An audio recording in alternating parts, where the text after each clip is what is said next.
ও আমার একটা হৃৎপিণ্ড, সেটাই আল্লাহ নিয়ে গেছে। পরশুদিন বলছে, বাবা আমার একটা বরখা কিনে দাও। আমার স্যান্ডেলটা দেখেন 3 বছর পুরাতন ছেঁড়া, কিন্তু আমি আমার স্যান্ডেলটা পাল্টাই না, সেলাই করে নেই, কিন্তু আমার বাচ্চাদেরকে আমি কষ্ট পেতে দেই না। শুধু একবার বলছে, বাবা লেচে খাবো। আমার মেয়ের মোবাইলে আমার নাম হলো 500 ছবি আছে।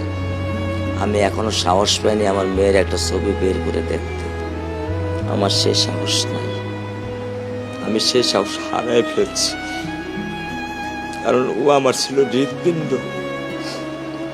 ওর জীবনে এমন কোনো চাওয়া নাই যেটা আমি পূরণ করি নাই। পরশুদিন বলছে, বাবা আমার একটা বরখা কিনে দাও। আমার চাচতো ভাই বললো, ভাই ইসলামপুর থেকে 300-400 টাকা পাওয়া যায়। আমি সাথে সাথে মিনি মার্কেট থেকে আমি 1000 টাকা দিয়ে আমার মেয়েকে বরখা এনে দিচ্ছি।